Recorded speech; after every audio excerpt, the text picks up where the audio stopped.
Good afternoon and welcome to Music Hall. My name is Logan Kelly. I'm the Community Learning Manager for the Cincinnati Symphony Orchestra, for those of you I haven't met yet. Hello, I look forward to meeting you maybe after the workshop. We're missing a few people, so they might trickle in, but we're going to go ahead and get started. So thank you very much for joining us for this workshop on music and technology.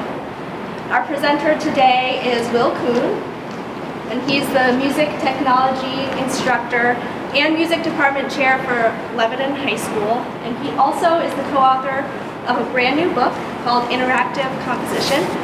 So I'll let Will share a little bit more about himself, and we'll get right to it and get started. With one more announcement. If you didn't have tickets downstairs, I have them for you. So just see me afterwards. We'll get you to the concert, don't worry. So, go ahead and go. Thank you. All right. You all teachers, every last one of you. All right, teachers or maybe about to be teachers. Can't tell. Some of you look pretty young.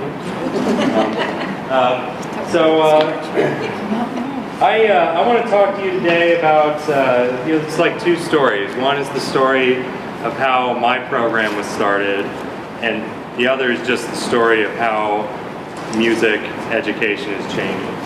And I'll start. Well, first of all, I'll start with the shameless plug, just because I'm excited. This is the first physical copy of the book, and I am so excited to be finally holding this in my hand. You can actually get this on Kindle and everything too.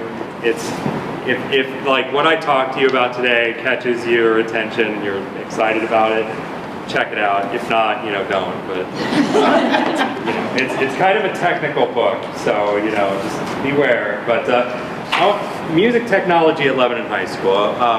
We have one of the biggest music tech programs in the country. I teach about 350 students a year music technology. It's all I do.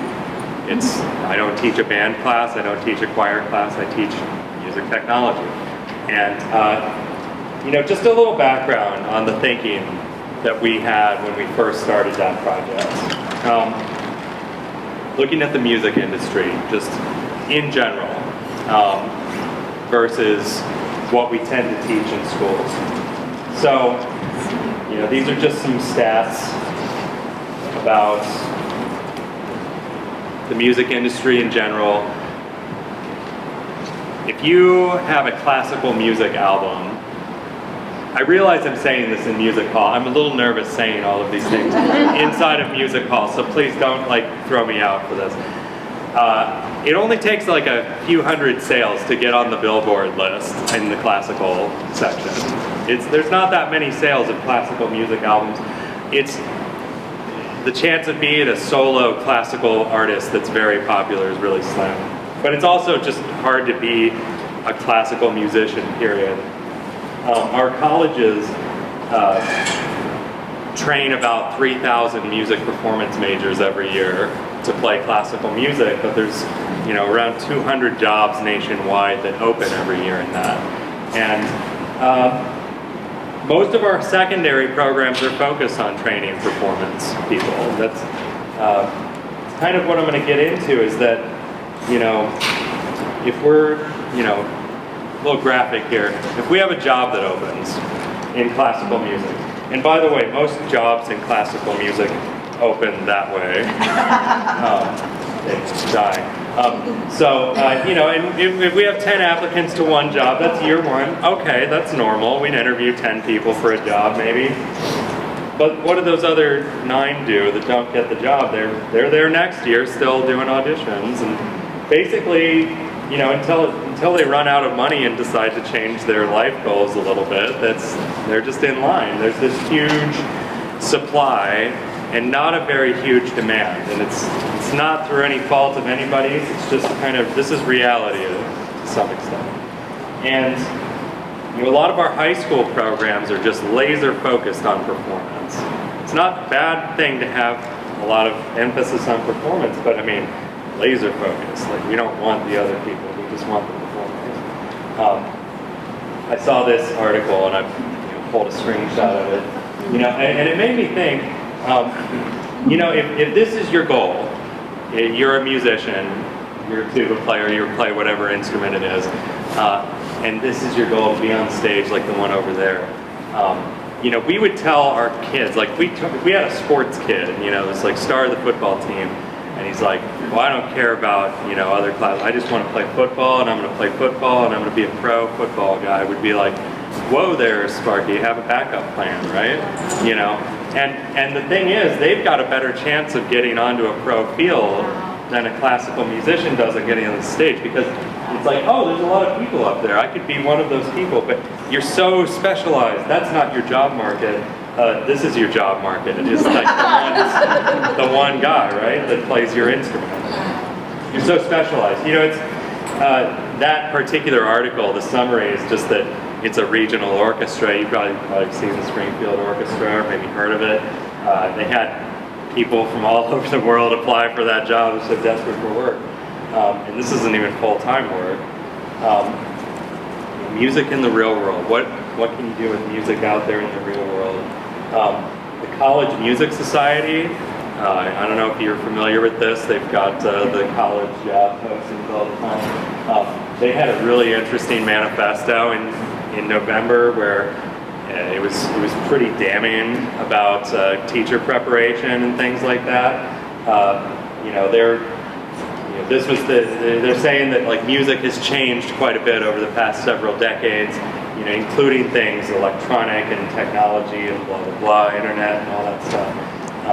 But that colleges hadn't really changed too much. Stuff's all frozen up here. You know, the overall thing was they were saying that because we're so focused on performance, we're kind of getting rid of other things about music, and we've left things that were traditionally taught together kind of to the wayside. Things like, you know, learning how to write music while you're learning to perform, or just learning to write music, period. And we're just, you know, as an institution, I think it's fair to say you've all been around music teachers if you're not one yourself, and we're kind of resistant to change. We're a conservative bunch. You know, if somebody comes up to us with a radical new idea, we're like, whoa, whoa, whoa, you know, don't mess with my orchestra, don't mess with my way I do band, you know. And not terribly a bad thing, it's just, these are facts. And if things are changing around us and we're not changing, that can be an issue. So I put a little graphic here. Like, what do teachers think is important about music? And, you know, this is all just anecdotal observation of myself, you know. It's like, what does a class look like to most music teachers? It's either a performing ensemble, or it's some sort of lecture-y history of something class, or maybe a music theory class for your advanced kids. It's like a lecture, like a side class, an enrichment opportunity maybe. You know, what kind of music do you study? You know, usually classical, but if you're studying something like jazz or something, you have to like do the canonized stuff. You have to do the important, the serious stuff. I love how history of rock classes have this mysterious cutoff date where it's usually around the teacher's childhood. That's where the important music stops, right? Yeah, you know, and then, you know, other things like correctness. You know, these are things that we're like really inflexible about. Like you can tear my band apart, but don't change the way I teach 16th notes. Like, I will go crazy. I sat through a meeting once where two of our band directors just argued for at least an hour over two differing opinions on how to teach 16th notes to beginners. It's crazy. I mean, it's stuff that normal people don't think about when they think about music. You know, if you compare it to students, if you just go to an average cross-section of a high school student body, you know, what is music? Music is pop culture. Music's what's happening. You know, did you hear what this artist did? Did you see that concert? You know, look at what she's up to. But man, what she wore on TV, that was crazy. You know, music is pop culture. Music is taste. Music is how you tell others in your peer groups how much more, you know, how much more higher taste level you have, and how you're so smart about music because of what you listen to. It's a way of expressing your own identity. It's a way of, you know, saying I'm into this stuff, so that by extension I'm into other things too. You know, it's an identification. And you know, if you go into a music store that's geared at the mainstream audience, it's like going into a technology store. It's about the gear. You know, you go into a Guitar Center, it's like half like a Best Buy on one side. It's like all computers and keyboards and DJ stuff, but even the guitar part is like mostly amps and electric stuff. I mean, it's all technology. And you know, yeah, band instruments are technology, but that's old technology. It's, you know, there's new technologies out there too. You know, these just don't match.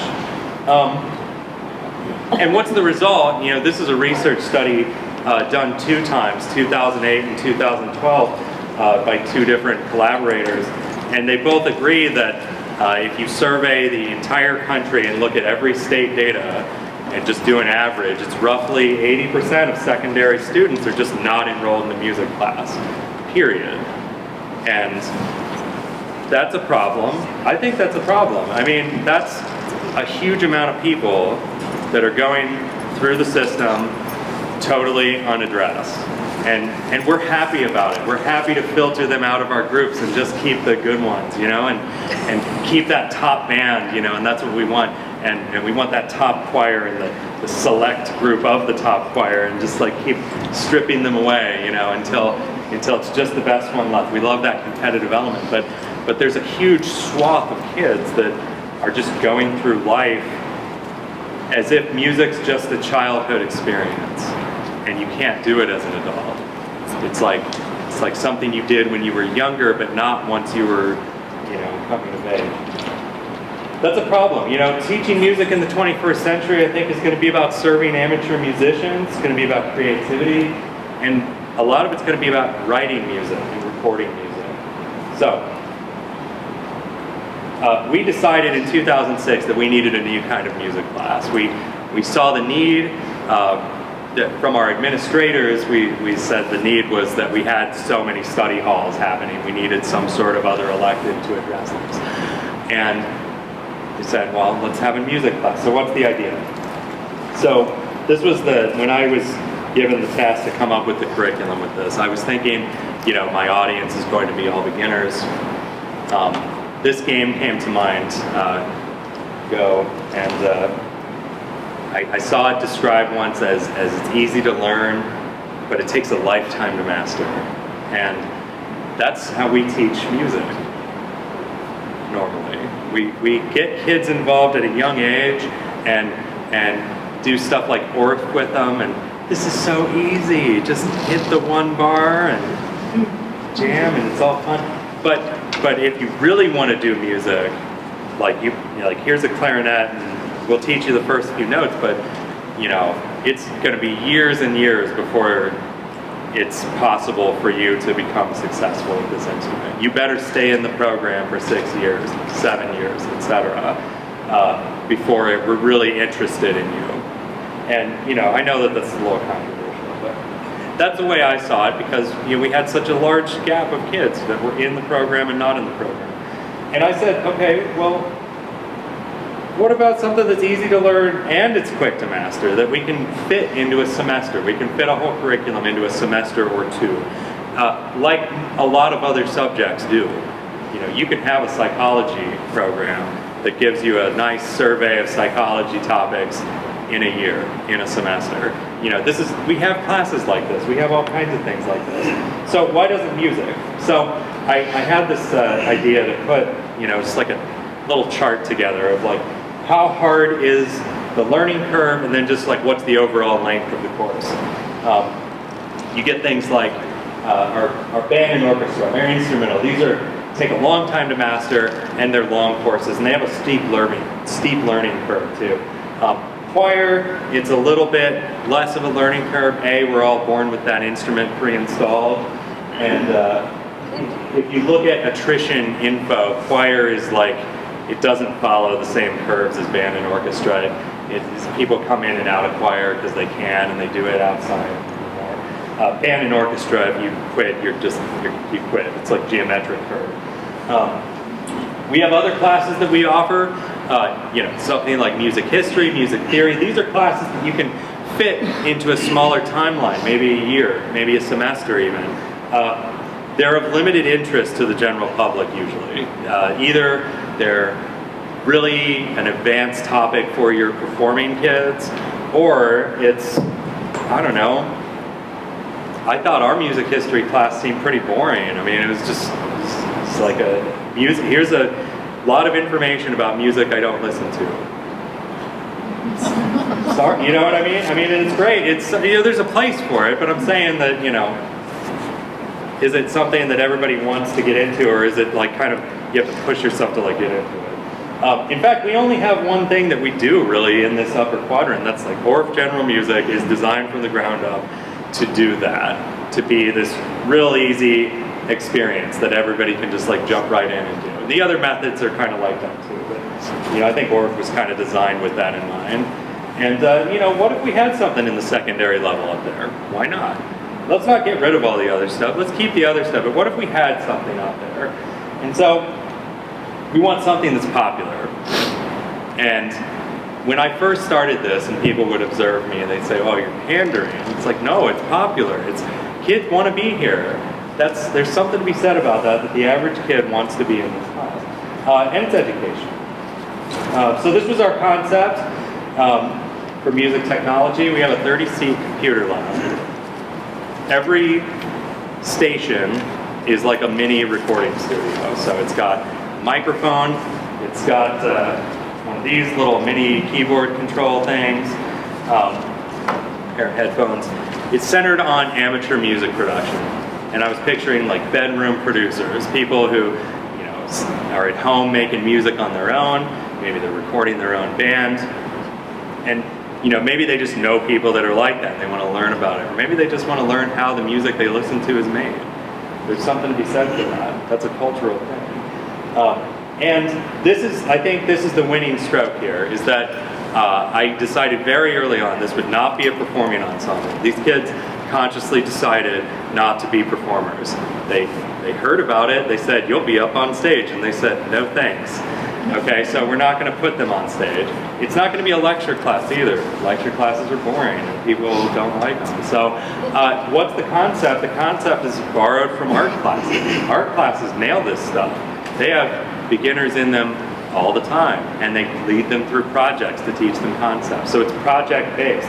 Heard that term a lot lately, teachers? There you go, project-based. From the administration angle, these are some big recipe for success kinds of things. In our school, we have a required fine arts credit and a required technology credit, and this can do either. So if they take this class, they get that credit, whichever one of those credits they needed. My first crop of kids were seniors that still had somehow not gotten a fine arts credit somehow. So that's another thing, you know, as far as like the base level of kid you can get in this class. You know, from the administrator's point of view, less study halls. You know, that's most administrators. You know, bless them. They want to be all about education. They want to be all about like your content and things. But like at the end of the day, they're about solving these practical problems. Like I need to put kids somewhere so that the building doesn't explode. I need to have classes to put kids. And if you can solve those problems for them, you wouldn't believe how the perception of your music department changes. I'll bet a lot of you have had opposition in the past with administrators over scheduling, over how to get kids in the class that you want to get them in. It's a headache for them because they're dealing with a small portion of the student body with really advanced scheduling concerns. And if you can help them solve a big problem like this, it's amazing how it's like their attitude just changes overnight. We support it too. You're going to see a lot of stuff that looks really expensive that we have, and we didn't get it overnight. We didn't just like get some magic grant and just poof, all the stuff appeared. We put a modest amount of money into it every year. That's an important step, is to get a line item for this stuff as an equal partner in the program. This is my lab in action. This is what it looks like from my desk. It's nice. It's not loud. I don't lose my hearing over the course of my career. It's really nice.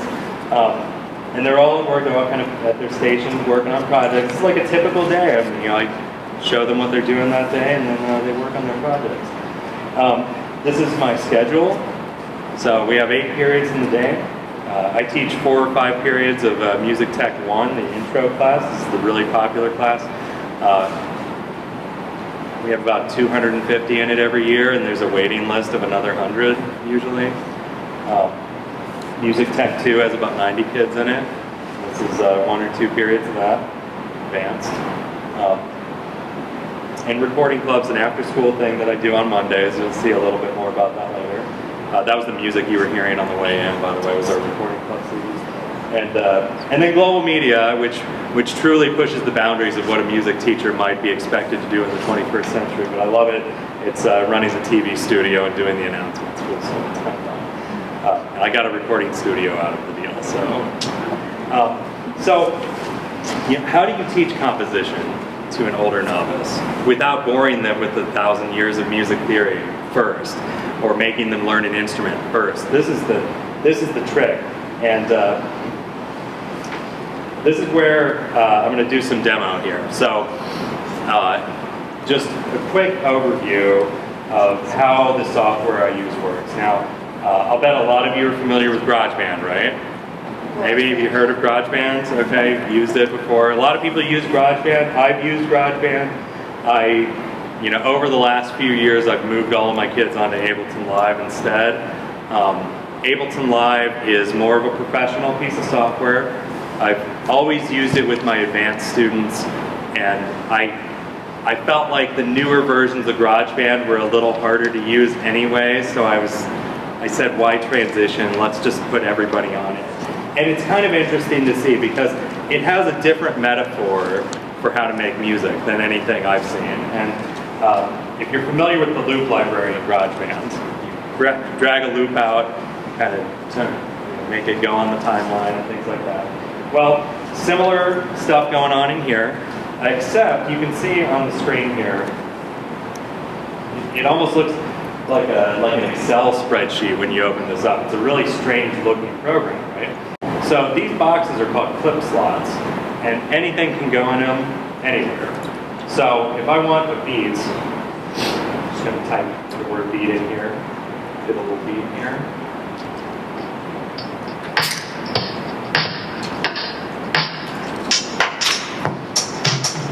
So I like that beat, drag it in here. In fact, I like a bunch of beats. I'm just going to drag a bunch of beats in here. I love all those beats. They're so good. Now, the way I've got my lab set up is we've got these little keyboard controls, and these are super cool. And these are really the reason that I'm able to do live with beginners, is they have this little tactile control for this. So you can see I've got that many clips, and these lights light up, and when I press these lights, the clips. And the way this works is when you have things in a column in this, it turns off the old one when you trigger a new one. So, see how it flashed there for a second too? It makes sure it starts on beat 1. It's really nice.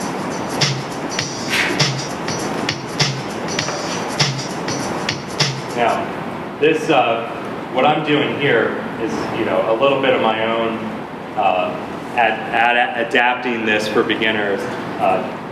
If you're a GarageBand person, you might notice this is the entire GarageBand loop library that I've imported into Live, and then painstakingly gone through and added the key signature of every single loop in there. And so I can filter it by key, even though it doesn't have that feature normally. So if I want G minor, I have my kids search for G minor. The way I say this to new kids is like, they get that you say, okay, I drag things in and they play. And if I want more things in, I drag more things in and they play. But this is a great way to introduce the concept of key to kids that have never cared about that concept.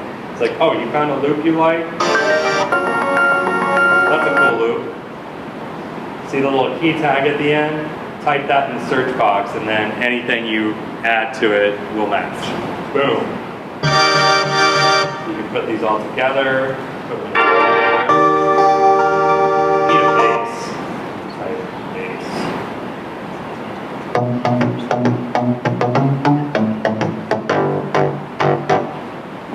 So, if I want to build up a song now, I can just kind of do it as I feel the creative urges coming here. So I can like start a beat, get a bass.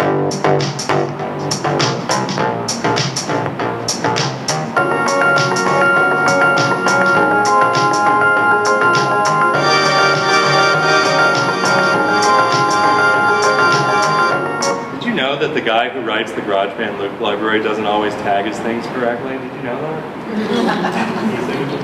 But what you do is like you build your song from top to bottom, and you can trigger these in whatever order you want. So if you want to change, to a different feel partway through your song, you can do that real easily. And you can do it like while it's playing.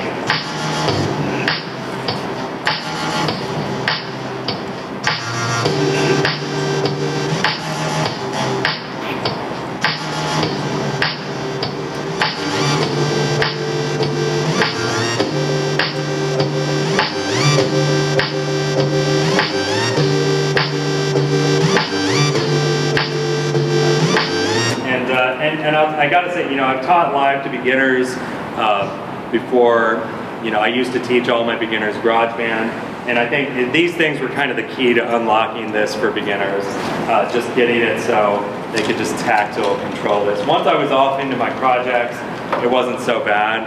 Most of my projects adapted pretty gracefully, but that initial experience is really important to me, because when I have kids come into this class, I have kids who, you can just tell they don't take fine arts classes usually. You can just tell. You can feel it. They just come in and it's like a football guy that's 7 feet tall, and what is this place? And it's like after a few minutes they're like, oh, sweet, I can do this, and that's what you want. You want to feel. You want to get those good vibes off of kids. Somebody described me like a student activity should feel fun and successful to some extent for it to work, and that it does. Now getting into, so getting more into some other stuff I do, other projects. This also has the traditional left to right tracks mode. Okay, you have to finish your songs with that mode. So it's not like it doesn't have that. In fact, that's what I use whenever we do recording projects and things. You kind of have to have the left to right timeline. If you've ever seen a program like GarageBand or Pro Tools or any of that, this is that basically. And here's a project that I do with my younger kids. It's a really satisfying remix project. And the idea with this is that remixing is something that kids have all heard of the concept of a remix, and it's like a pepped up version of a song, or different backgrounds to a song that they know. They've heard it on the mega dance mix on Saturday nights on the radio and stuff like that, and everything has a remix to it. Doing a remix is kind of a hard thing, and I was determined to crack it for the beginners, because it's something that at the beginning almost all of them said, "Are we going to do remixes?" They expect it because it's a music technology class, right? So what I do is I have a set of acapellas here, and acapella tracks, you can get these. You can snag them off YouTube, or if you want high quality ones, you can get DJ discs that are for DJs. And what I've done, if you can tell from the file names here, I've done the hard part already, right? I've got the tempo, I've got the key, and what they need to do is just set it to it. So, let's see, what's a good one? Somebody I used to know. Sounds good. There it is. Okay, so that one remixes quite gracefully. So when I put this in here, I have to go through a couple steps just to unwarp it. But the idea is that if I know this number, I can make live matches. See, right now when you drag any old song into a program like this, the program either just ignores anything about the song and just blindly plays it, or it tries to adjust its tempo to match the global tempo of the project, which neither of those is what I want. I want the global tempo to change to match this song, basically. So what I do is, right now, if I press play, it would sound horrendous. It's this is the metronome playing with this.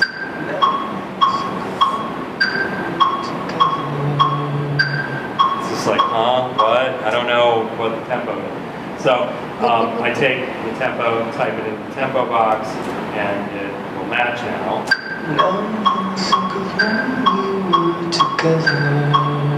And it's like, as soon as that works, that whole loop library becomes extremely more useful than it used to be. You know, it used to be just for making kind of generic songs, but now I can make, you know, somewhat less generic backgrounds to a remix, right? You know, it's still not totally original, right? But I can take any of these beats and throw it with this song, and it should match.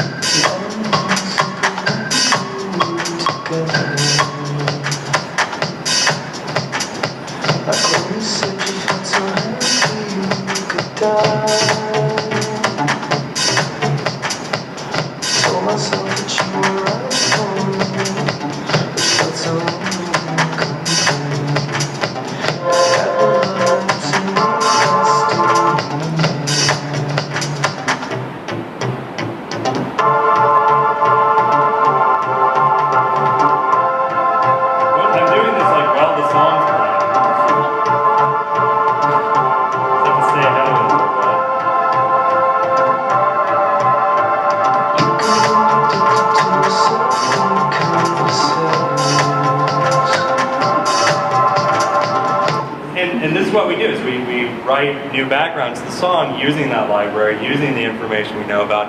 Oh, it has a key, it needs to match. Now we know that. It has a tempo, it needs to match. These are all things we're learning. But even beyond that, I mean, what a great vehicle for learning song form. I mean, you can actually teach it in a way that they like remember and engage with here, instead of just, you know, giving examples and here, listen to this and read the example and try to make that mental connection. You can actually go through.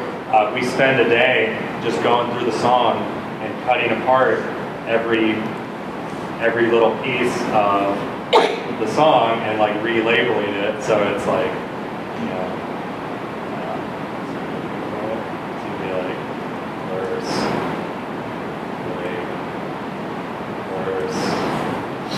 chorus.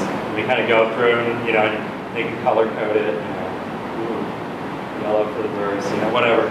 And you know, it's like you actually have this like template now, and you're like, okay, that's how songs work. And it's like, oh wow, where is the chorus in this song? Where's the verse? This song doesn't have a bridge. This song does have a bridge. And you know, you learn that pop vocabulary that everybody who's in a band or plays, you know, pop music, sings covers of stuff, they all know these things already. But you get to teach this to kids who just experience it as a user usually.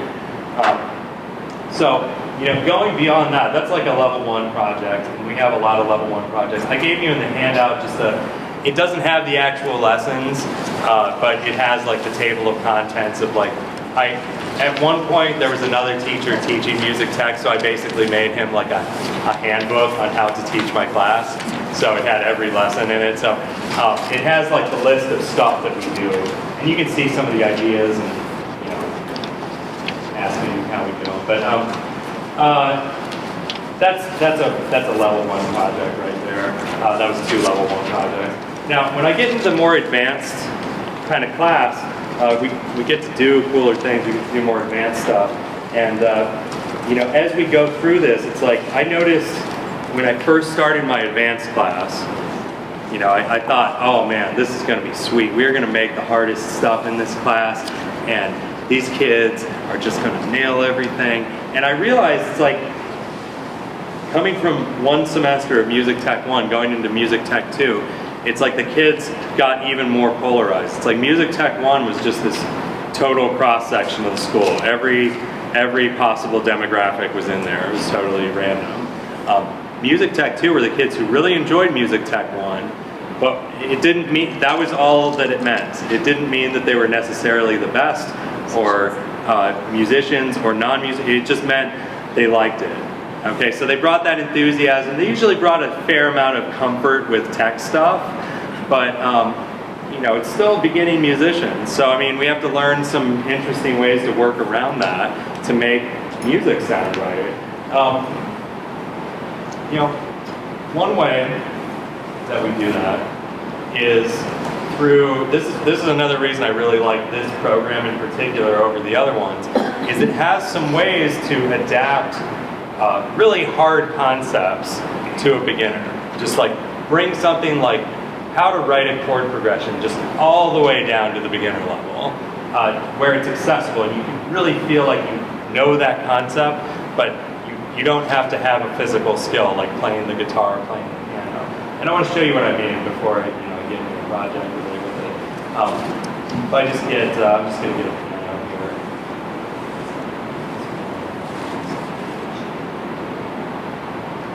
So if I wanted to teach songwriting on guitar, that's usually a little quicker to do on guitar than it is on piano because you learn those chords that go together usually at first on a guitar. With piano, they have to really do a lot of technical stuff before they even get to like 1, 4, 5, 1 kind of stuff. And if I wanted a kid on a piano to play, I can teach them the rote thing about that. It doesn't teach them the function, it doesn't teach them any voicings, and it's really just more of a rote exercise than it is like an actual functional tool to songwrite with. And so I thought, how can I use some of these tools that are in here to really adapt that big concept? That was like a concept I tried to crack for a couple of years, and this is really crazy. Okay, so Live has these things called MIDI effects.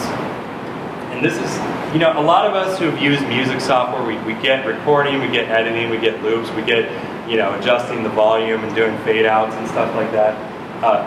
MIDI effects is really a foreign concept to a lot of people. This is where you put something between here and here that alters what you did in a way that makes something new happen. Here's an example that I think will illustrate it, like the arpeggiator. Okay, the arpeggiator. Okay, if I hold down like a chord here, okay, it cycles through the notes I'm playing. I can set the rate.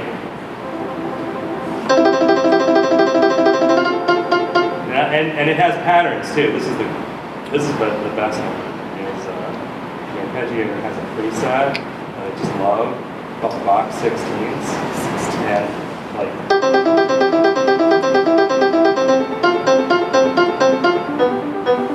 There's like 2 years of piano lessons, right? So it's great, and you can do, okay, so that's like one thing you can do. But this gets really crazy when you look at some of these other ones. You've got chord. Chord is pretty straightforward. You play one note and it adds notes to your chord. So like to make a chord. So if I play a note, it plays a major chord.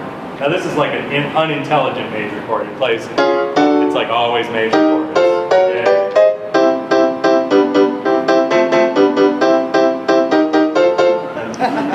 And that's great, but that's not useful. It has another one. I mean, it's a little useful, but I can play that song.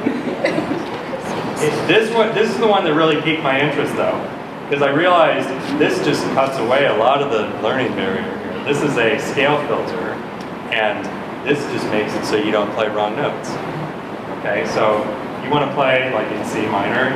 If this is me playing a chromatic scale. Put it through this. Oh, no wrong notes. Sweet.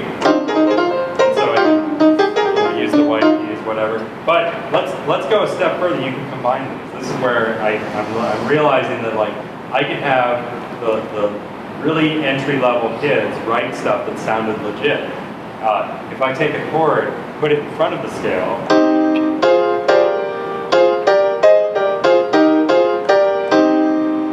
Oh, that sounds legit. Those are diatonic chords. I can do that. And so, you can strip the lesson back to something like find 2 notes that sound good when you go back and forth between them. That's what I'm doing right now with the hip hop project that I'm teaching. You can almost treat it like it's a drum kit. Oh, wait, there's more though. You can do that with an arpeggiator, but I realized this. If I have this set like that, it's like the notes on my keyboard become the Roman numerals now. It's like 1, 3, 4, 5, 6, 7, 1, right? And I can give them chord progressions and be like, oh, just count the keys, kids.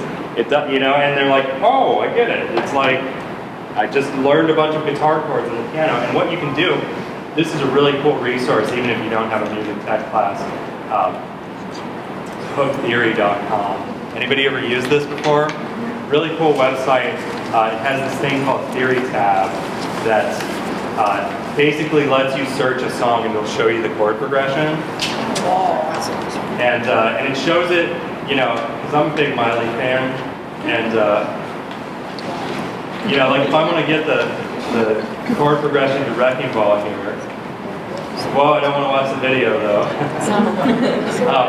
But this is actually really cool. It's like if you play it, it'll show you. Down, it slowly turned. You let me burn, and now we're ashes on the ground. Or you can hear the cheesy MIDI piano version, which is also fun.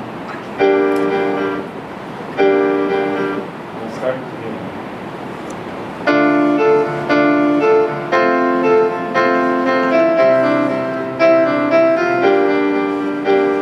So I can say like 1, 3, 7, 4, and I tell the kids, you know, this isn't going to sound anything like Wrecking Ball when we make a song out of it, but this gives me a legit chord progression to go off of. Like I can make a little 4-bar loop here and record myself playing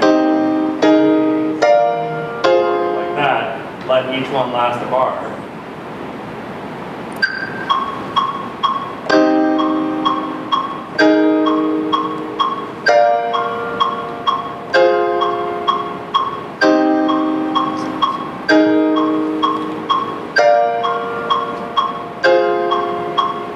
Now, I actually do this technique real heavy with a project with my older kids that's based on video game music. And we'll show you the example project here that we do with it.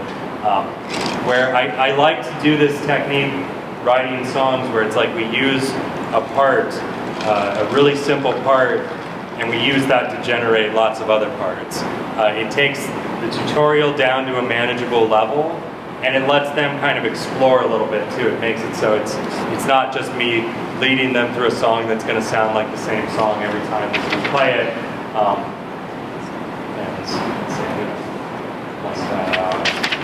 And so what we have here, let me just show you, this is like what a level 2 project looks like when we're done with it. This is us trying to write stuff that sounds like 1980s video game music. And these are the tracks. So I've got, just like a melody track here. This is filtered to a scale. This one plays chords. This one plays bass lines by arpeggiating. So what I did here is like I can actually take the same part from one track, paste it on this other track, and the notes that are actually being played here are just real simple notes. Those are the notes, just 3 notes being held out, and what you hear is this. That's what it sounds like when you arpeggiate just one note instead of holding a chord down. It gives you a nice rhythm. And if I take something similar to that and play it on a different track, that's just a 3-note melody.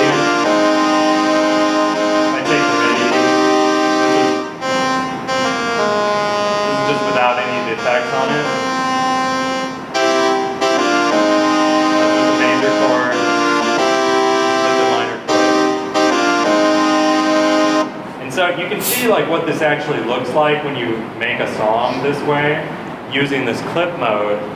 What I have is, I have my sections mapped out in these nice like variable patterns here.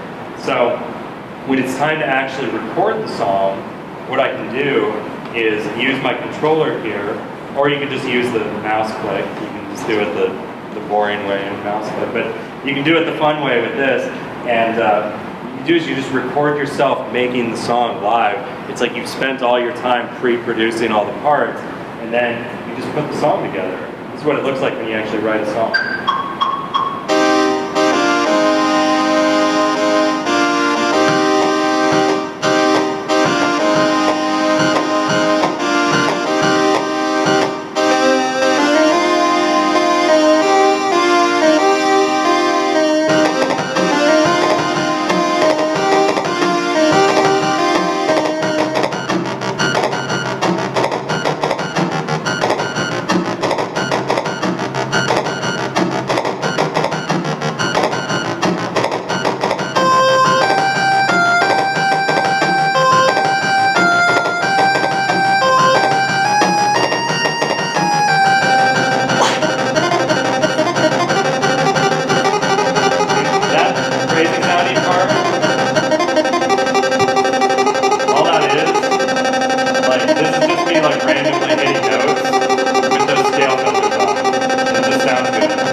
everything's been recorded for me. It's all there.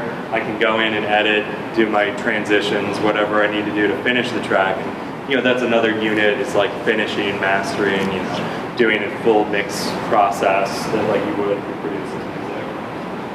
Those are just a couple examples of the kinds of lessons I teach. They're very interactive. They're very personalized. There's a lot of customization of the project by the kid. And they come out of the class with a portfolio. I mean, what other music class is like that? Comes out with a full, here's 12 songs that I wrote. It's like an album that I made. It's very satisfying. Here's some stats on how this has impacted our school. The results may vary, but I think these are pretty amazing. This is before we did it. We had 19% of the school in a performing ensemble and 7% in a non-performing ensemble, which I think was just a music history class at that point. And so this is like those statistics I was mentioning. It's just a little above the baseline of 80% not being in the music program. This is after a couple years of offering the class as a part-time thing. For the first 2 years I did it for half the day, and it grew quite rapidly. It basically, the concern back then was that it would cannibalize the performing program or something. It would compete with those kids. And the thing is, it's two different beasts. It's like one's a multi-year program that like you're in a track almost. The other one's just like a one-off elective experience. It has nothing to do with band or choir. Like it's just like a totally different thing. It doesn't steal kids from anybody. But it stole a lot of kids from the music history class, which got cut after a couple years. Once it was full-time, after, I think this was 2010, you can see it's about the same size as the performing program now. The performing program actually got a little bigger, and it's like a rising tide lifts all ships, right? You know, it's more people are seeing that the music department's kind of cool and a thing that I might do. It makes kids want to stay in the other groups too. It's like not a stigmatized thing to stay in band for 4 years.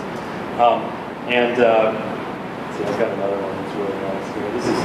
This is 2014. We added a big film studies program too, as an offshoot of drama, which is under the umbrella of the music department. So this is my graph right now.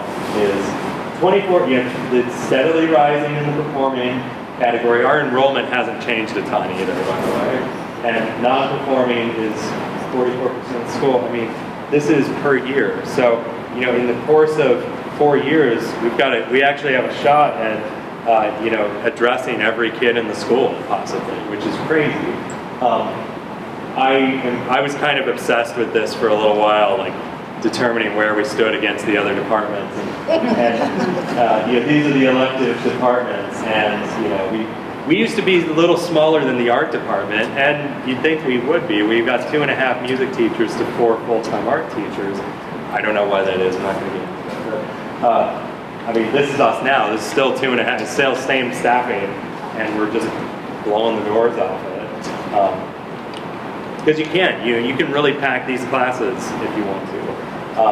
You know, kids in music per year at Lebanon High School is about 66, 67% of the student body is in some sort of music class every year, which is almost a flip of that statistic. It really it legitimizes the music program in a way that you know, you have the traditional ensembles. We showcase the traditional ensembles.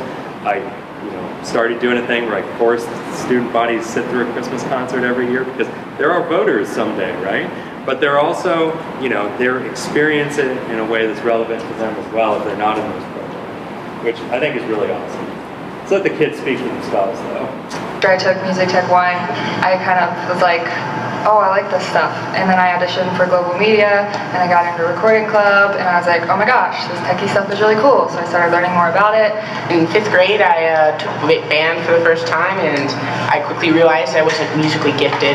I know personally this class, this music tech class, is really just, as a musician, it's really benefited myself. I get to show how I can put music together, which it's like you do it all by yourself, and you kind of guide us, but you don't make limitations, and we're not just learning like straight from a teacher like in choir. If it wasn't for music tech, I wouldn't be in any other music classes. So this is the only one that I even thought about taking. Synthesizers have helped me as a violinist know more about fingerings and chords, and I just really love doing that, learning more about it.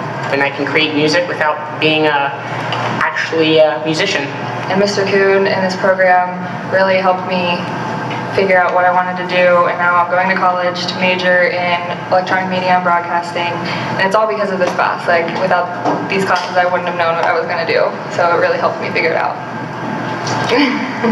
This is my house music project. To make this, we just recorded a simple drum beat and pasted it on different bass tracks.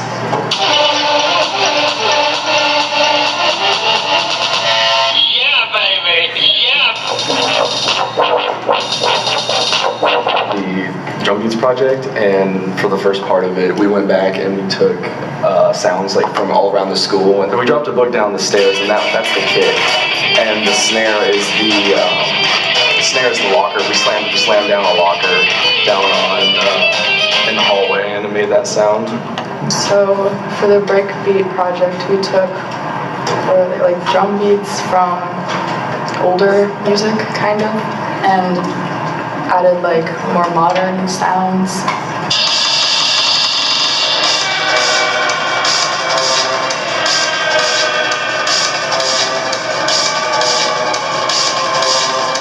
Straight up recording club project, and that was just a band that came into the studio, had a song they wanted to record, so they recorded it.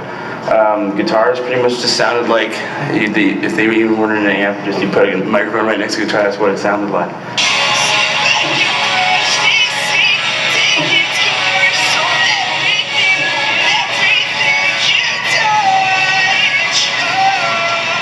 Pretty much a song that sounds like parts from old video games, like Pac-Man and stuff like that, and we made a song out of it.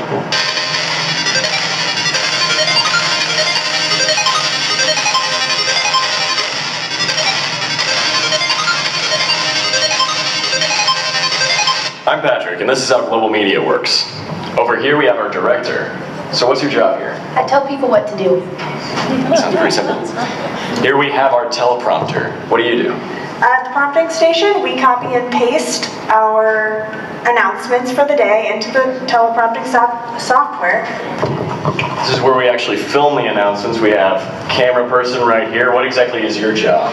My job is to make sure that you see those little tick marks there. I have to make sure that his head is within those, and her head is within those little crosshairs. I can't get the corners of the table. And so, I zoom in here and then make sure the teleprompter's on and whatnot. And over here we have our two anchors. It's usually a male and female. What exactly do you guys do? Well, what we do is we actually give the news. We are the anchors. We anchor. Final Cut just lets us split up all of the videos to put in only what we want, put some music in the background, and then turn the green screen into whatever we want, like fireworks.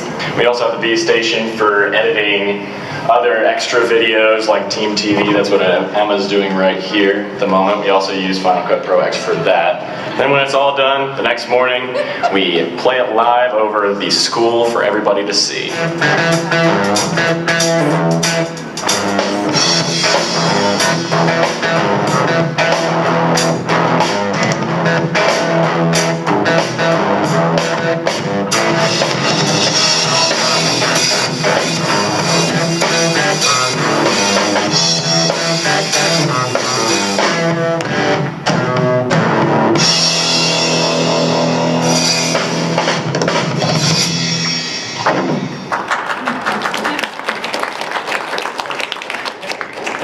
It's funny, we'll get to this in a second, but the whole broadcasting thing, people ask me, do your kids go on to do music tech in college? And no, not really. I mean, I steer them away from that kind of, because as an undergrad degree, that's not a super valuable degree. And there are places where it's cool, but I mean, you're pretty much on a purely academic track, not a lot of job prospects, nothing in education on that track yet.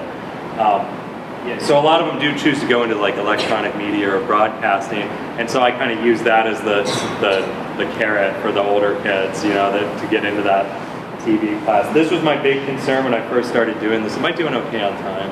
Okay, good. It was actually, you know, this standing up here in 2015 and saying this was a hard decision to want to do this, it sounds like I'm just making that up. It was a hard decision at first to say I'm no longer going to teach band, because I trained in college to teach band. That was what I thought that was what I wanted to do. I enjoyed it. And my main concern was I'm going to be the only guy doing this. This is going to be the weird one-off thing. It's like a big risk. If they need to make budget cuts, this will be the first thing that gets cut. But you know, I started networking with other people who had started programs like this. There weren't many in Ohio in 2006. There's several in the Cincinnati area now. This site was a really big help. Musiccreativity.org. This is run by Rick Dammers and David Williams, same guys who did the studies on the 80% not being in music classes. And it's really cool because he has just like a directory of weird music class curriculums. And mine's on there. I don't know if it's by state, but you can just search for your state. And there's just tons of music programs in there. It has like little stats about them. And the thing is, this is the Wild West right now. There's no standard way of doing this yet. Some people do like a really guitar-focused curriculum. Some do, like I have like an electronic music interest, so we do a lot of those styles in my class. Other people, it's almost like more of a recording arts kind of thing, you know, doing studio tracking and things. There's one guy in Illinois who teaches just a straight-up rap class. I mean, he teaches kids how to rap. I mean, it's like the gutsiest thing ever, but it's awesome. I mean, it's a lot of people are trying a lot of different things right now, which is something very new for music education, which, you know, has remained roughly the same for many years. This is another resource, is Time Technology Institute for Music Educators. It's an organization. We do a lot of events at the OMEA convention. And we're planning some workshops in the various regions. I'm actually the president of the state chapter. So if you go to OMEA convention, we'll have stuff revealed as far as dates and costs and things, but we're going to try to start putting on regular workshops in the spring and fall to teach people this stuff, you know, to have some hands-on experience in a lab doing it. That's kind of our mission. And another shameless plug for the book, which I realized I put at the beginning, but you can get this on all of these sites. This is, you know, people ask, is this like good for my high school beginning, starting out? I don't know. You should look at it and see your comfort level with it. It gets pretty advanced by the end of it. We kind of wrote this for like high schools like this one. You know, there's a few advanced high school curriculums, but there's also a lot of college, you know, just teaching music production kind of classes that we're aiming at with this. There's other good resources. Barb Friedman's book on doing composition with GarageBand is a great resource, especially for adapting a traditional curriculum to be, you know, not just outright killing an old class and replacing it with a new one, but like adapting it. She's really good at that. How much is the program? How much is the software I'm using? Ableton Live has a lot of different levels of it. When I started, I actually, you know, you get something like a keyboard. A lot of keyboards will come with a version of Live that's meant for that keyboard, so you just kind of get it with it. Like launch pads are like that, the Novation launch key, the Akai, all of the APC stuff that Akai makes, and stuff that like has the Ableton name on it. It has a fairly decent starter version of it, and these are all around $100, $150 for these things. The big boy versions are a little more expensive. The one we're using right now is like $500 a pop, but I mean our whole thing's based on it, so you know we knew we wanted it before doing all of that. You know, I used the light version for quite a while before going up to the big one. Anyway, that's my presentation. So thank you so much for listening and coming here, and I am more than happy to entertain a discussion. That's next on the agenda according to Logan. So Great. You can jump up and thank you. Yes, we wanted to open up the discussion a little bit about music and technology, realizing we could be on a lot of different levels here, different types of classrooms, different types of students, and different resources available to you. We'd love to open a discussion. What are you doing in your classroom? What ideas do you have? And of course, if you have more questions for Will about what he's been doing as well, just love to have a little maybe idea share discussion. And you know, if you guys want to, I'll just leave my Ableton Live open up here if you want to check out just how this software works too. I can just kind of leave this up here too so we don't have to like sit and be just seated the whole time if you don't want to. Yeah. I have a couple projects we do in teams. Like right now, my beginners, just to kind of mix up the group a little bit because it's a mixed grade level class, I do one right away where we make radio ads together. It's like that's my very first project is the radio ad where we just talk, you know, and edit the talking. And that's kind of the first introduction to like doing editing. They do that one in pairs. They do another one that's like a video that they'll do later. But I mean, most of the work's individual. It's a lot like an art class, like I mentioned before, where you know a typical day is, you know, I'll have the big lecture at the beginning of the lesson where I set up the whole thing we're learning and talk through the first couple steps, and then each day I'll add a few more steps. You know, that'll be the first 15-20 minutes of class, and the rest of it's just lab time. And you know, walking around, troubleshooting the kids' projects. You know, here, can you listen to this and tell me if it sounds good, that kind of stuff. And then projects take about a week to a week and a half. And this took me a little while to nail down, and the art teachers were really helpful with the pacing. As far as, you know, you're done with the project, you have to say to the class at some point, we are so done working on this project, turn it in. But if you're still working on it, keep working on it. I'm not going to check them for like a week or something like that. And it's like a grace period to get your project done if you need to. It's an adjustment if you're used to like strict deadlines and things. But we usually, a week after we're done with the project, we'll have like a show and tell day. And this is another like really key element, I think, to the success of kids that are beginners doing this at an older age. You know, we do a show and tell day where we listen to each other's projects, and I don't hide the names. I mean, this is his project, this is his project, and you know, the rule is that it has to be just a totally non-judgmental space. I say no negative comments about projects. No positive comments about projects. Don't even say good job. Don't even say that was awesome.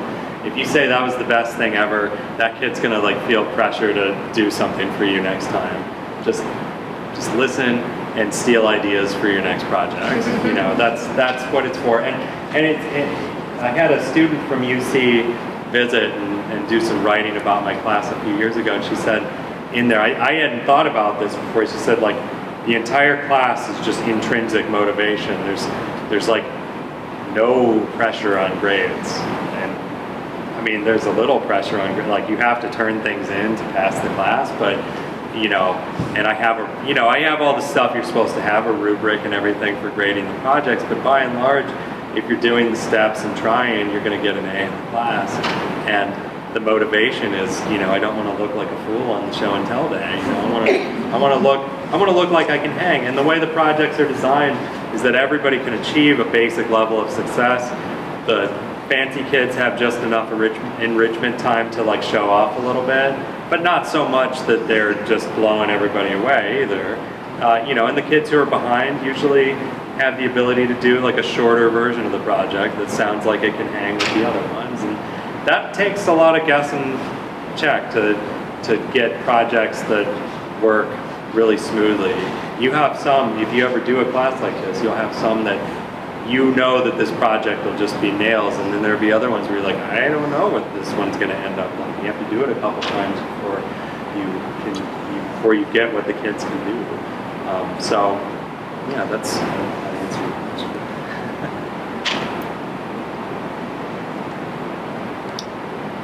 Ever publish any of these You know, I know there's a lot of people talking about that right now, you know, putting this stuff on iTunes and things like that. You know, I go back and forth on it because I'm like, you know, the kids who really make really good stuff that are going to go into business for themselves as a producer or something. I get one of those every few years. They're going to just do it.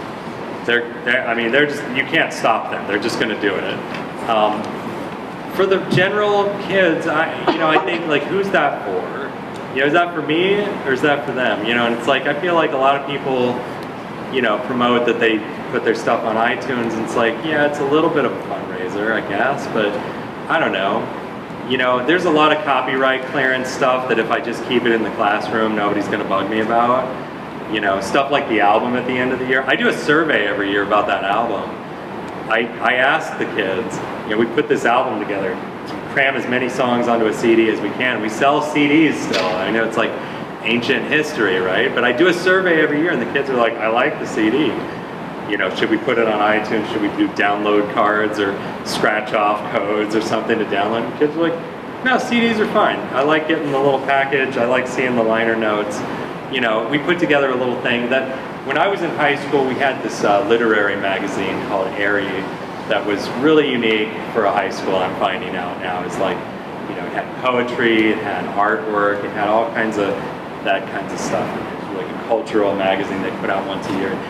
To me, that's what it's about for me. Is like the school culture. So yeah, I don't put the stuff. You know, I know some people have everybody put their projects on SoundCloud or something like that. You know, I show the kids how to take their work home, you know, how to put it on Google Drive or Dropbox if they want to show it to people, go for it, you know. I don't require it because I don't know. I feel like that would be more for me, and I don't. That kind of goes to another question, because Yeah. I'm curious about the copyright. Right? Yeah. You touched on it. So do you talk with your students at all about copyright? And how when we do the remixes, we do a lesson on copyright law, and we talk about, you know, is it okay to do a cover song, and is it okay to record the cover song and sell it? Is it okay to, you know, sample something without permission? You know, my understanding of it is, you know, if we're just, you know, tooling around with projects in the classroom, that's okay, but if we started publishing and putting it out, I mean, nowadays you put it up on a service that's owned by somebody anyway they're gonna deal with you instead of the copyright owner. They'll just flag your song and take it down or something. But, you know, I do tell some of the bigger, you know, problem stories about famous legal battles in music and stuff like that too. You know, it's important to know about it. You know, as far as sweating it for class and stuff, I don't do that because, you know, life's too short. It's gonna be fine. Nobody, you know, we're talking real small runs of stuff. That's why I like doing the CDs too, because it's like a grade. It's like we're doing like 100 copies of a CD, so it's like, is that fair use? Is that scholarly? I don't know. It's small though. It's small peanuts, and it's not attracting anybody's attention. And we do that. It's kind of a promo for the big live show that we do too. So yeah, good. I know some people that before starting a music tech curriculum, they like consulted lawyers and stuff like that. It's like, you know, I haven't heard of anybody getting nailed for this. I hear people getting nailed. The only school thing I hear people getting nailed for is like performing a musical they didn't register or something like that. That's the one that always gets you. Or you know, change the words to Grease or something like that. You know, send the copyright police after you.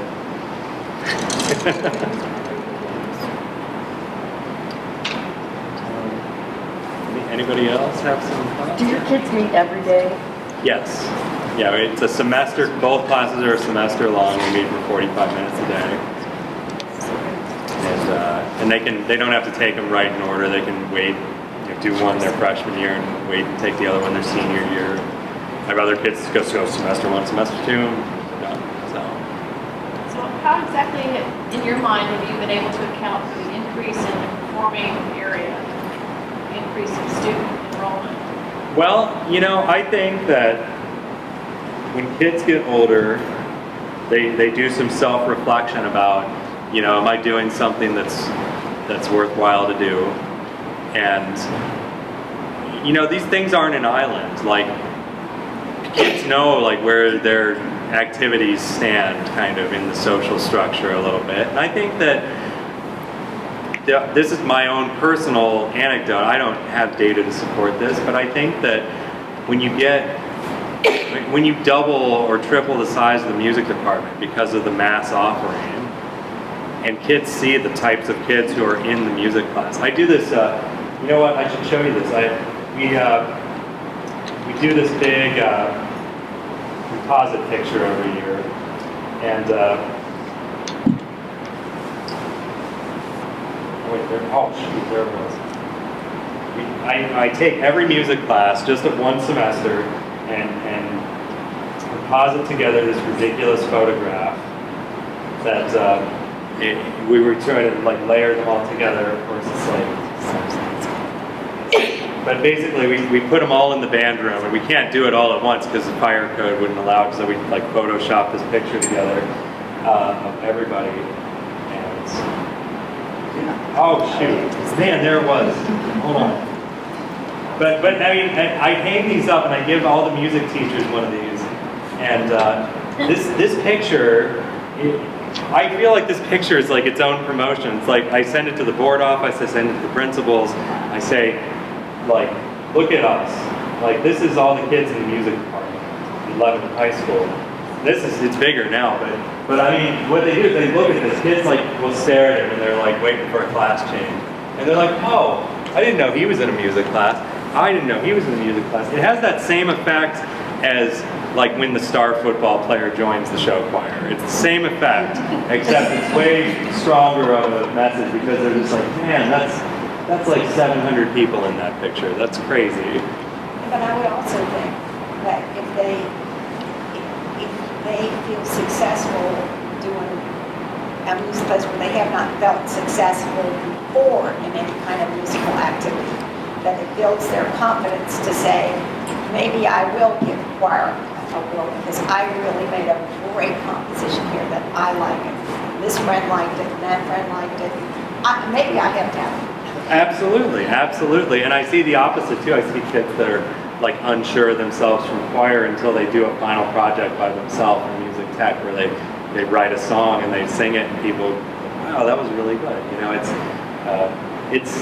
yeah, I mean, it's like a whole new kind of experiment of what you can do with your music program. It's not, you don't have the same kinds of pressures as you do if you're trying to just compete.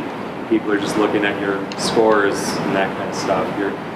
You're measured up by a totally different scale when you do this kind of thing. So yeah, I like to promote that there's like brilliant kids in our thing because, I mean, this sends a message to the administration a little bit too. You know, we are not so easily trifled about with. You know, you say you're going to cut something with us, you're doing it to this many people. You're not just doing it to the 18% of kids that are in music club. You're doing it to like basically your entire high school.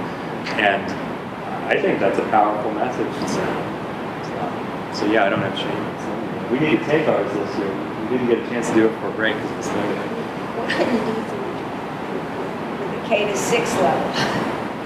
You know, K to 6, I feel like we're pretty good there. Like a lot of schools, it's 100% reach. Yeah, well, we already. It is, but to get them more engaged in tech stuff. Oh, tech stuff, the elementary level. We don't have the resources. We don't have tech stuff. My kids have Chromebooks. Could I do GarageBand on their Chromebook? I mean, No.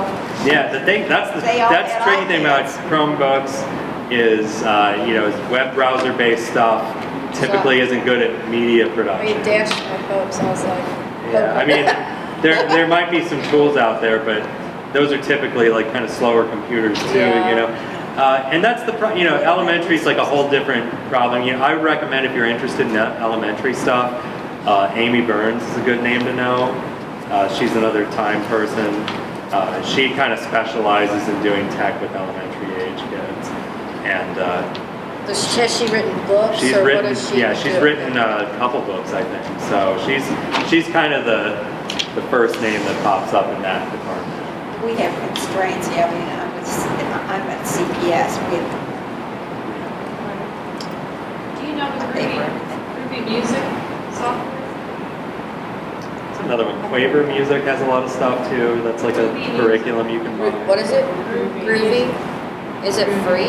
No, but they have educational discounts. It's Bailey's product. It's groovy as well. Groovy Music. That's what it's called. And they can use it on Chromebook? Do you know if they No, can? I don't know about You don't know about that? There's another one. Music First is another one that's like a web-based. It's for all. They have products for all levels, but it's all web-based for the same reason that the Chromebook has. That's like a popular thing for people to offer curriculums that are web-based now. And I've seen Quaver Music has a thing they always have the big booth at convention. Katie Dwinnell is like the person for that that's done a lot of work with that. So those Music you could First use on is the another- Chromebook? Yeah, that stuff. I mean, and it's not like as media production as Right, this, but well, I mean- I don't think that's appropriate for the I younger only kids have- anyway. yeah. So I mean, my oldest are 8th graders, so, 8th graders would love this stuff. yeah. And is it expensive? I think there's a lot of different ways you can get it. Like you can do small bits at a time, or you can just buy the full package. They've got a whole pricing chart, from a couple hundred to several thousand.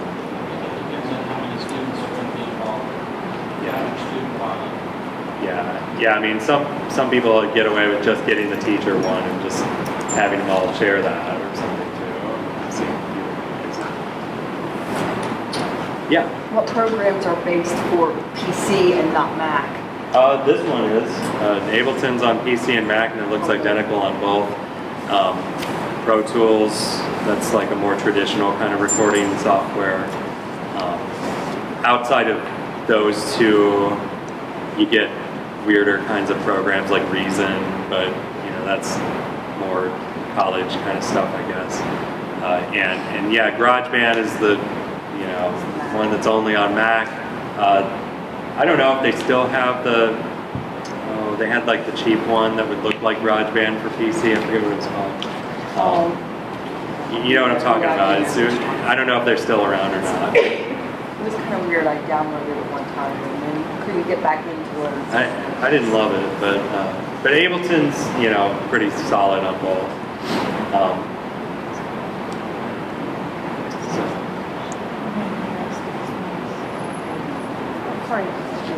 Audacity. Yeah, I mean Audacity's like, I almost feel like everybody should like have to use Audacity once, just like as a rite of passage, because it's such a painful experience. But every now and then it's like, yeah, I needed Audacity to do this thing. Like, it's free and it's available for every possible kind of computer. It's just ugly and gross, and I'd hate to teach a class that only used that, but it's always on there like as a thing in case we need to stretch a sound by 600% or something. Like you can't do anything.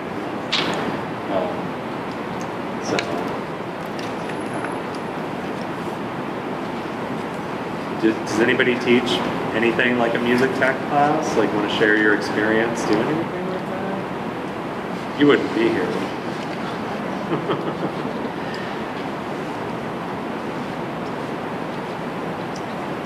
Well, one of the other questions I had very selfishly, being from the CSO, is how can we incorporate some use of technology into the curriculum guides we're doing for young people's concerts, or in preparing them to see a concert of the Cincinnati Symphony Orchestra, and ways of connecting that with something like you're doing in the classroom. Obviously, that's where my head is. That's what I'm doing day to day. But if any of you have ideas or thoughts about ways to connect those two things. Can I ask how many of those teachers in the room have smart boards in their classroom? So maybe making an interactive smart board. Like smart notebook, but not Smart. smart notebook. I have Smart smart notebook. notebook that I could do, put stuff in and pull it up on the screen, but not a smart board. So you can't interact So it's not a with it? touch board. Well, it would, well, you know, I have some software that I've bought that, you know, I can put in there and move some things around like a smart board, whatever, but it's not smart. I guess you have to have some sort of software that you handed out as a package that we could, you know, put into the computer and mess with. Or if it's an option for people that are able to use those sorts of. And of course, you can also list sites like YouTube. It has a lot of great stuff on it that would relate to, you know, what you're doing. If you just listed the, you know, links. Yeah, that would be good. You know. I really like those pre-concert videos you guys do. Do you post those? They post them online. I'm not sure when. I think that's great stuff. It'd be cool if there was like a more promo site like that we, you know, popped up on Facebook that had more of that kind of stuff. I'd love to see how they record orchestras. Not just like the stereo recordings, but like when they do the like movie soundtrack, you know, whole spot miking everybody. I'd love to see when, you know, that would be so cool to see an open one of those or something, you know. I don't know. That's probably impossible. We'd have to be able to mute the audience. I don't know. Yeah, I mean, it would be kind of cool, you know, as a workshop. Those of you who may not have a smartboard, do you have a projector? Yeah, I have a projector that. I'm just curious about that. You can connect the laptop up. Or an iPad. Or what? iPad. iPad, yeah. You could control it from the computer, but then you could still have like the links for any of the recordings or video or talk down about history or some kind of interactive activity where kids can look at the computer and do something. And then it would show up on the screen. Is NKU offering courses like this?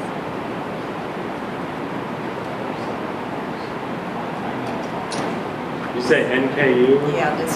I know Tom Jordan teaches some stuff there. Well, I'm saying any college. Yeah, he's done a lot of classes at NKU about music technology. And he's involved in time too. Yeah, he's been a past president of Time Ohio, and he's also done the OMEA like tech chair thing too.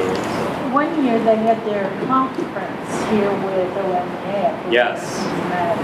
Yes, we have we have like the regional version now. They've been doing Texas for a while, so I think they're happy with Texas for right now. But yeah, they've done the big Time thing.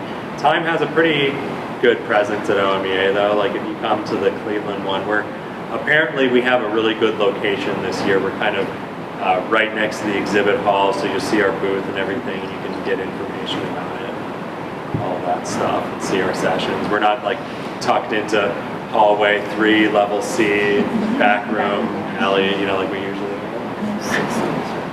Yeah? So your electronic music group is kind of your performing group with that. Do you want to talk a little more about that? Like how you're trying to integrate your stuff a little more into like kind of a performing group? Yeah, you know, on some of my materials, the electronic music group's mentioned, and that's like an on and off thing that we do. I'm not running it this year. And it's kind of like, do I have kids? Do I have a venue? Do I have, etc. But yeah, if I have a lot of kids that are like really into the DJ stuff, I'll kind of, you know, make that a little part of recording club. Is, you know, setting up a table. We've done ones where we like DJ pep band and stuff, you know, for the basketball games. And you know, we were at OMEA a couple times too. You know, the nice thing about what I do is there's no precedent. So you can just like change it as you go.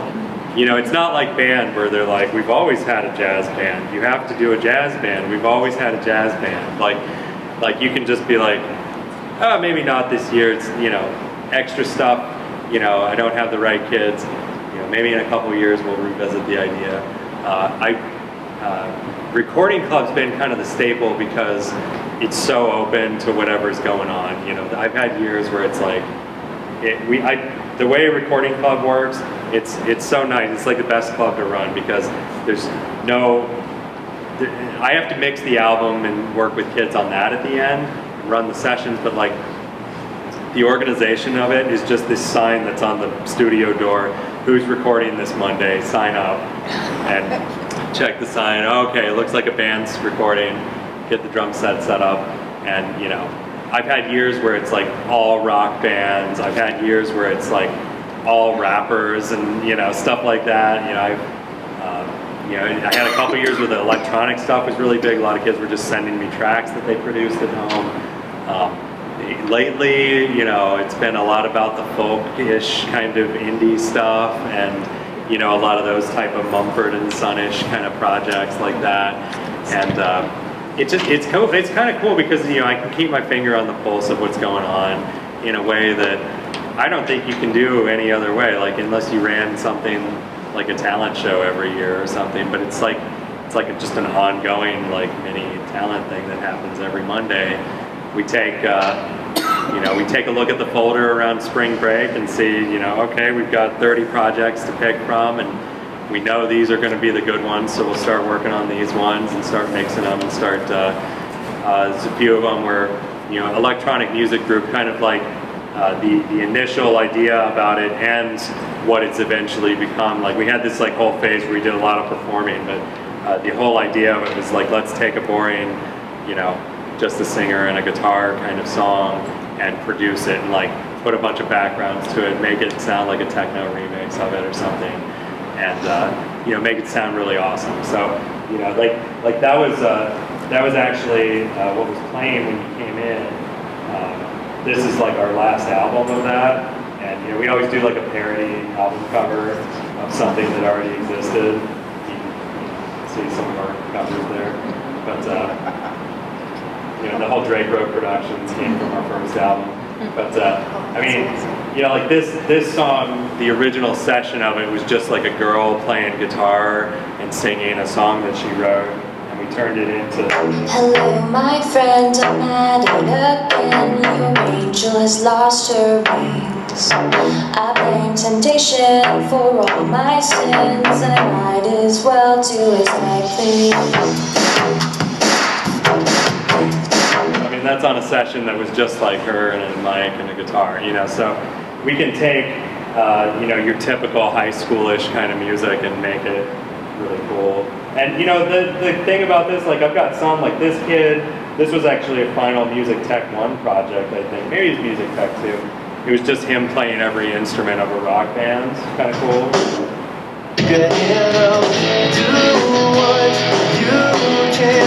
No one could understand what. You know, I had these two kids who were just like phenomenal players that, you know, they just, their thing was just jam sessions and they would just play. And so all I did for that session is I put like a timer on. I was like, don't go over 4 minutes or it's not on the album. But, you know, it's just like this kind of stuff.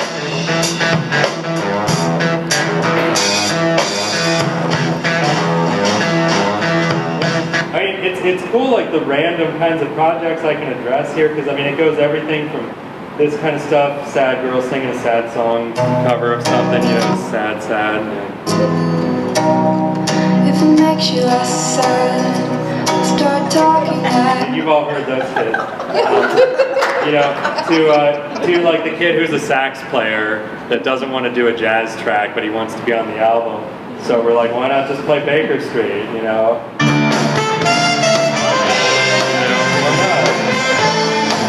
Produce it and put guitar with it, make it sound all good. You know, and it's fun because it's like each album's like its own little reflection of what the year was like too. So it's a special, like this is my special pet project every year, is just getting this album together. I don't know, that's where like my passion is, just like getting to impact the school culture, making it a better place, a place where kids can express these unique things about themselves in a way that, I don't know, I saw that we weren't doing that when I started there. I felt like there was a pent-up suppression of thought when I first came there. I don't know if that was just like I was in a dark place or something, but it just felt wrong when I came there, so. I would think the people who make the software would offer classes on their software to educators in order to sell the product. Mm-hmm. but they don't? Or have they never got that far? Well, Ableton specifically, I mean, we're talking about a company that's based in Berlin. And they do education events, but a lot of the times they're for universities. And you know, I would say honestly, I'm one of the few that are using it at the high school level. Most people using it are at the college level. So they do those kinds of events. And you know, I know that Apple will do things about GarageBand like at their stores. It's kind of difficult to have a nice, like, intimate environment at the stores, though, because there's like 500 people in there.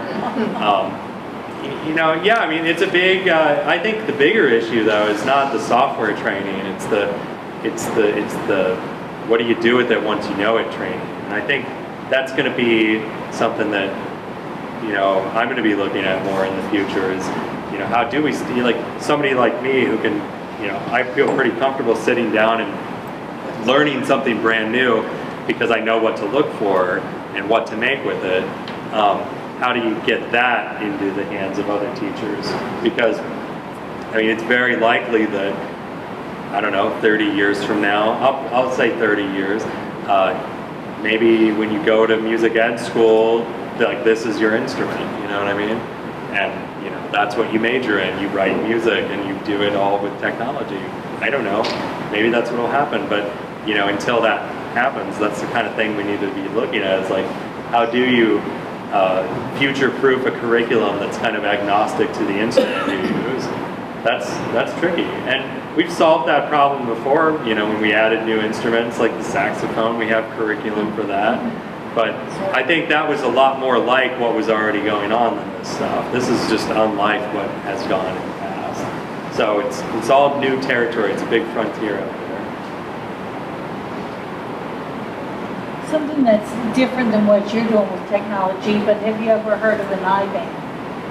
Yeah, where they link up a bunch of iPads and iPads. Do that kind of stuff. I think play traditional music on. Right. Yeah. I mean, those are you know, you have a sound generating device like that. It's a natural thing you can do with it. I think it's kind of cool. I mean, would I do it in a high school? That's always my question. When I see the sessions on that, I'm like, you know, aside from being just like a cool, like, gee whiz kind of thing to add to a live electronic show, you know, the iPad is, you know, I think most electronic professional musicians would be like, well, the iPad's either a cool input device for me, or it's like basically like a lesser computer than the one I already have here. You know, I feel like that's a hard thing to say, like, high schoolers that want to know, like, the legit music production methods. Because high schoolers have like a really low skill level, but they like have a really high taste level. They have like this BS filter that's like unparalleled in high school. And they like, if you're like, this is how we do this, and it's like totally not the way, you're gonna get a mutiny. And so some people have had success with it. I think middle school and especially like late elementary, it's like the sweet spot for iPad stuff. I think it's definitely accessible. It's you know, it's easy to implement. It's not a lot of technical teaching you have to do. I've seen a lot of people have success in those ages with iPads. You know, if you're at a place that has tons of iPads, you know, will those replace rock bands? That's a hard one. I don't know. Probably. I think it's still pretty cool to hold a guitar and play drum set. There's a church that has them down in Atlanta, and I've shown my kids a video of them. They've just fallen in love. Oh yeah. Well, I mean, then the one girl said, "That is my cousin." So the musician was her cousin. That's funny.